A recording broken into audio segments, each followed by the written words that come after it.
ఆవిష్కరించిన వైద్య ఆరోగ్య శాఖ మంత్రి దామోదర రాజనరసింహ. సంగారెడ్డి పోలీస్ పరేడ్ గ్రౌండ్లో ఘనంగా జరిగిన స్వాతంత్ర దినోత్సవ వేడుకల్లో తెలంగాణ పారిశ్రామిక మౌలిక సదుపాయాలు సంస్థ చైర్మన్ నిర్మల జగ్గారెడ్డి, జిల్లా కలెక్టర్ వల్లూరు క్రాంతి, ఎస్పీ చెన్నూరి రూపేష్, జేసీలు చంద్రశేఖర్, మాధురితో పాటు జిల్లా అధికారులు, ప్రజాప్రతినిధులు, విద్యార్థులు పాల్గొన్నారు.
आफगानिस्तान के लिए हाजिर है।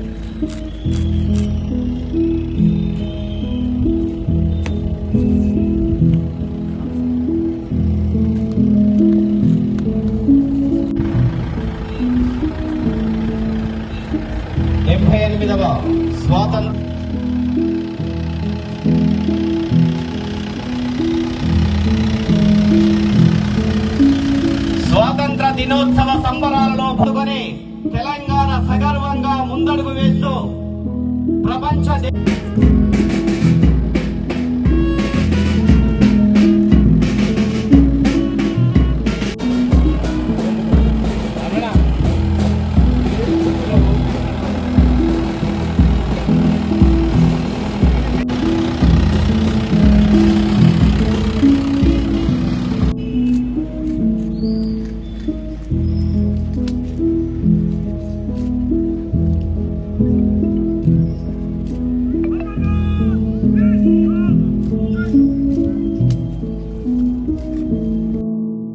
జిల్లా కలెక్టర్ మేడం ఇటీవల ఆ యొక్క గురుకుల పాఠశాల సందర్శించినప్పుడు వారు ఇచ్చినటువంటి అద్భుతమైన ప్రదర్శన మరొకసారి సంగారెడ్డి జిల్లా ప్రజలందరికీ కూడా 78వ స్వాతంత్ర దినోత్సవ విద్యాశాఖ సగర్వంగా సమర్పిస్తున్నటువంటి సాంస్కృతిక కార్యక్రమాల్లో రెండోది మరొక 3 అంశాలతో ఈ యొక్క సాంస్కృతిక కార్యక్రమాలకు స్వస్తి పలికి జిల్లాలో ప్రశంసనీయమైనటువంటి ఆయా రంగాల్లో విభిన్నమైనటువంటి సేవలు అందిస్తున్న వారి రామాయణ భాగవతాల లోపల కూడా ఈ యొక్క పోటీలను మనం తిలకించిన సందర్భం.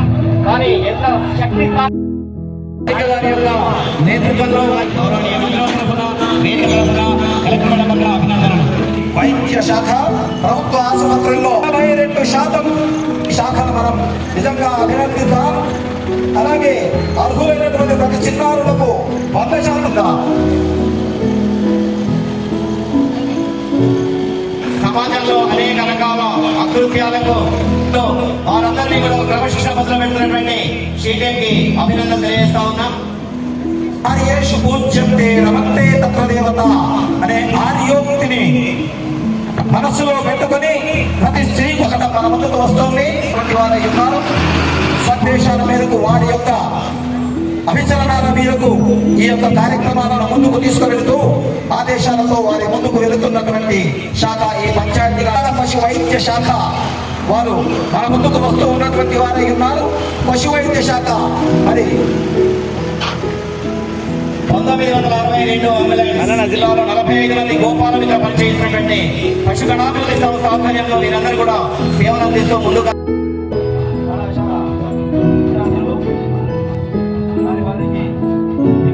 ఇక్కడ కార్యక్రమాన్ని కొనసాగించడానికి అక్కడ ఆషాఢ మాసంలో అమ్మవారికి ముగ్గురమ్మల మూలపుటమ్మ చాలా పెద్దమ్మ ఆ గ్రామ దేవతకు సమర్పించేటటువంటి బోనాన్ని తీసుకొని వచ్చారు. మరి ఇప్పుడు శ్రావణ మాసం నడుస్తుంది. పరమేశ్వరుని సత్సంకల్పంతో అర్ధనారీశ్వర తత్వమైనటువంటి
సతీష్ తర్వాత వసంత కుమారి గారు ఆడిగో సంగారెడ్డి. సతీష్ సతీష్ తర్వాత శ్రీ దేవుజ గారు సతీష్ సంగారెడ్డి గారు. Okay sir. వసంత కుమారి గారు ప్లీజ్.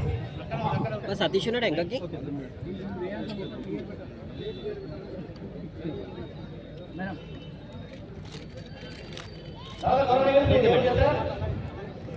తర్వాత డాక్టర్ ఓకే సార్.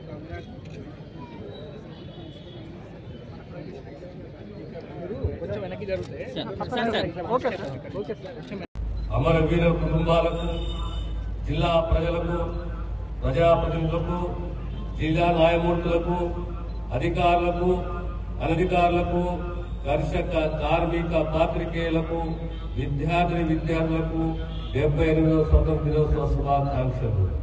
సుమారు 200 సంవత్సరాల వివిధ దశల్లో నిర్విరామంగా చేసిన ఉద్యమాలు, పోరాటాలు స్వతంత్ర భారతదేశ అవతరణకు మూల కారణాలు.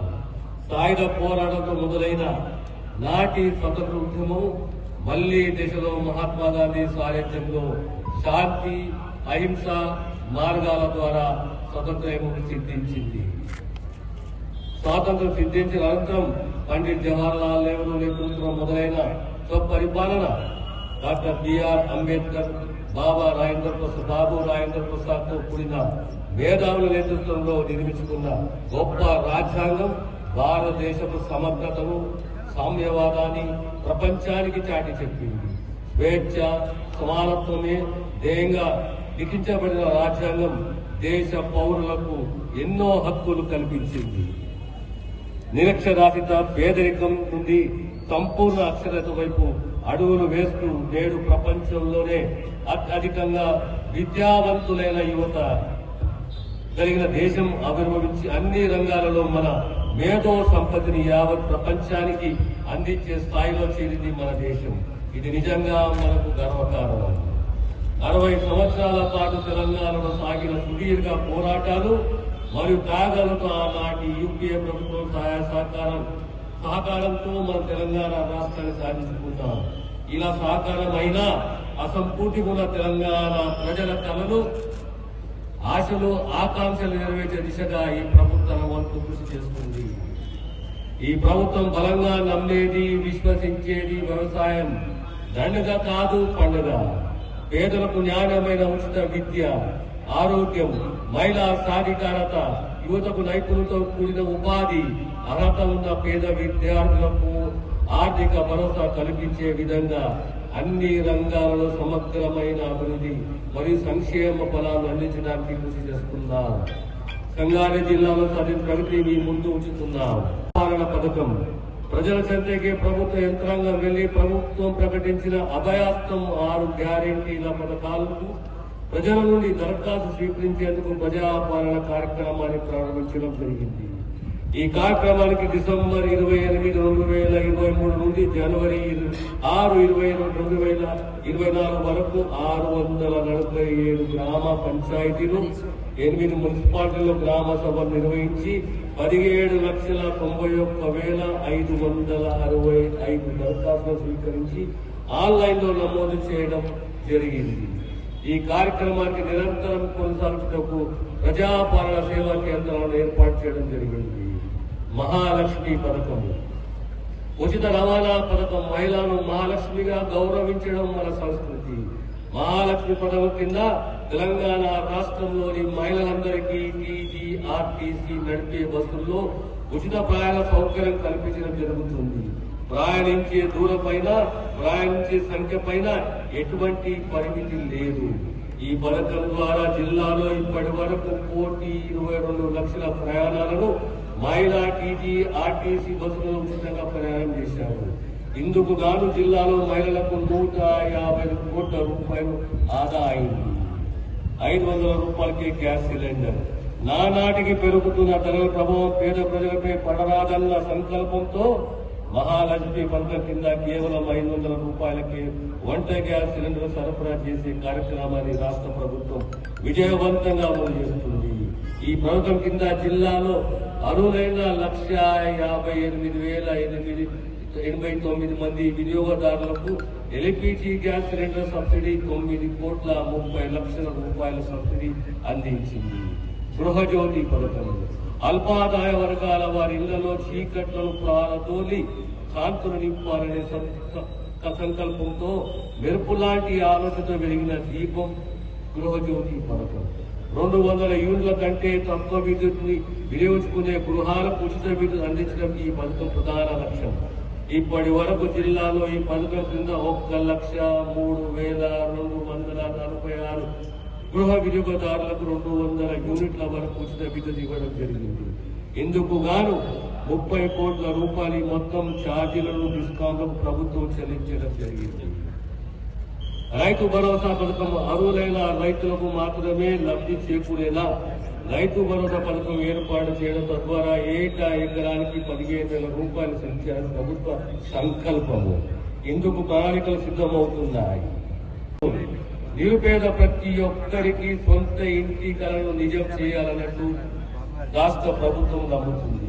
గతంలో ఈ కళను ఇందిరమ్మ ఇళ్ల పథకం ద్వారా నెరవేర్చింది. మళ్లీ ఆ కళను సాధించే క్రమంలో ఇందిరమ్మ ఇళ్ల పథకాన్ని రాష్ట్ర ప్రభుత్వం అమలుపరుస్తుంది. ఈ పథకం ద్వారా ఈ ఒక్క సంవత్సరంలోనే 4,50,000 గృహాల నిర్మించ తలపెట్టాము. ఈ పథకం కింద ప్రతి అసెంబ్లీ నియోజకవర్గానికి 3,500 చొప్పున గృహాలు నిర్మించడం జరుగుతుంది. చేయూత పథకం రాష్ట్ర ప్రభుత్వం ప్రవేశపెట్టిన ఆసరా పింఛను పథకం ద్వారా జిల్లాలో అర్హులైన నిరుపేద వృద్ధులకు, వితంతులకు, వికలాంగులకు, చేనేత కార్మికులకు, కల్లు గీతా కార్మికులకు, బీడీ కార్మికులకు, ఒంటరి మహిళలకు మరియు ఫైలేరియా వ్యాధిగ్రస్తులకు కలిపి 1,58,223 లబ్ధిదారులకు ప్రతి నెల 36 కోట్ల రూపాయల పింఛను అందించడం జరుగుతుంది. వ్యవసాయ శాఖ 6 కాలం శ్రమిస్తూ దేశ ఆర్థిక అభివృద్ధికి దోహదపడే శ్రమజీవి రైతు. అప్పులు చేస్తూ ఆహారం అందించాలన్న తపోదీక్ష రైతన్నది. ఆహార భద్రత కల్పిస్తూ సమాజాన్ని ఆదుకునే రైతులకు భరోసా కల్పించడం ప్రభుత్వ కనీస బాధ్యత. వ్యవసాయ రంగంలో అభివృద్ధి సాధించాలంటే రైతులకు తగిన ప్రోత్సాహకాలు కల్పించాలి. రైతుకి ఇచ్చే చేయూత 2 విధాలుగా ఉండాలి. మొదటిది వారికి పెట్టుబడి సమస్యలు లేకుండా చూడడం. రెండోది వారు పండించిన పంటలకు భద్రత కల్పిస్తూ వ్యవసాయ ఉత్పత్తులకు గిట్టుబాటు ధరలు దక్కేలా చూడటం. రైతు బీమా పథకం. ఈ పథకం ద్వారా జిల్లాలో 2,48,000 రైతులు నమోదు చేసుకోవడం జరిగింది. 2023-24 సంవత్సరంలో 1,284 మంది రైతుల కుటుంబాలకు 5 లక్షల రూపాయల చొప్పున మొత్తం 64 కోట్ల రూపాయలు వారి నామినీ ఖాతాలో జమ చేయడం జరిగింది. పంట రుణమాఫీ రైతు కుటుంబాన్ని యూనిట్ గా గుర్తిస్తూ 12/12/2018 నుండి 9/12/2023 మధ్య కాలంలో పంట రుణాలు తీసుకున్న రైతాంగానికి గరిష్టంగా 2 లక్షల రూపాయల రుణమాఫీ చేసే ప్రక్రియ కొనసాగుతున్నది.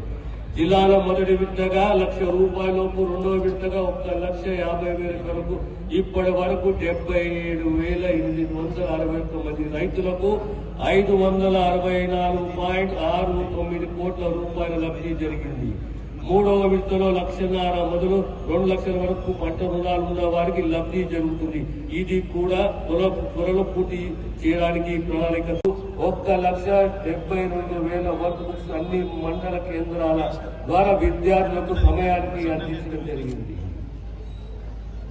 జిల్లా గ్రామీణాభివృద్ధి సంస్థ స్వయం సహాయక సంఘాలు జిల్లాలో 1,90,000 మంది సభ్యులతో 18,198 స్వయం సహాయక సంఘాలు, 695 గ్రామ సమైక్యలు, 25 మండల సమైక్యలు ఏర్పాటు చేసి పేదరిక నిర్మూలన మరియు మహిళా సాధికారతకు కృషి జరుగుతున్నది. బ్యాంకు రుణాలు 2024-25 ఆర్థిక సంవత్సరంకు గాను 15,828 స్వయం సహాయక సంఘాలకు 927 కోట్లు 36 లక్షల బ్యాంకు లింకేజ్ లక్ష్యం నిర్దేశించమైనది. ఇంతవరకు 2,936 స్వయం సహాయక సంఘాలకు 250 కోట్ల బ్యాంకు లింకేజ్ రుణం మంజూరు చేయనుంది. శ్రీనిధి రుణాలు 2024-25 ఆర్థిక సంవత్సరం నిర్దేశించిన 107.80 కోట్ల శ్రీనిధి క్రింద లక్ష్యం నిర్దేశించమైనది. ఇంతవరకు 990 స్వయం సహాయక సంఘాలకు 24 కోట్ల 30 లక్షల రూపాయల శ్రీనిధి బ్యాంకు ద్వారా రుణం అందించడం జరిగింది. వడ్డీ లేని రుణాలు 2023-24 ఆర్థిక సంవత్సరం గాను 13,320 స్వయం సహాయక సంఘాలకు 12 కోట్ల వడ్డీ లేని రుణాలు మంజూరు చేయడం జరిగింది. ఇందిరా ప్రభుత్వ కార్యాలయాలను శుభ్రపరచడం జరిగింది. 30 చెరువులు కాలువలు వేసిన చట్టం తొలగించడం జరిగింది. అలాగే 116 వర్షపు నీటి నిల్వ నిర్మాణం చేపట్టడం జరిగింది. ఈ కార్యక్రమానికి ఇక ముందు కూడా కొనసాగించడం జరుగుతుందని తెలియజేస్తున్నాను. ప్రజా పంపిణీ వ్యవస్థ జిల్లాలో మొత్తం 846 చౌక ధర దుకాణాల ద్వారా 3,52,376 తెల్ల ration card, 26,103 Antyodaya card, 100 Annapurna card ద్వారా 12,33,169 సభ్యులకు ఆహార భద్రత పథకం కింద ప్రతి నెల ఉచితంగా 7,909 మెట్రిక్ టన్నుల సబ్సిడీ బియ్యం 30,85,00,000 వ్యయంతో లబ్ధిదారులు పంపిణీ చేయడం జరుగుతున్నది. విద్యుత్ శాఖ వ్యవసాయ పారిశ్రామిక రంగాల్లోని వినియోగదారులతో పాటు అన్ని వర్గాల వినియోగదారులకు నాణ్యమైన విద్యుత్ నిరంతరంగా అందించాలని ప్రభుత్వ ప్రధాన ధ్యేయం. జిల్లాలో 1,04,851 మంది వ్యవసాయ విద్యుత్ వినియోగదారులు 49,07,00,000 రూపాయల సబ్సిడీతో ఉచిత విద్యుత్ లబ్ధి పొందుతున్నారు. మహిళా శిశు వికలాంగులు మరియు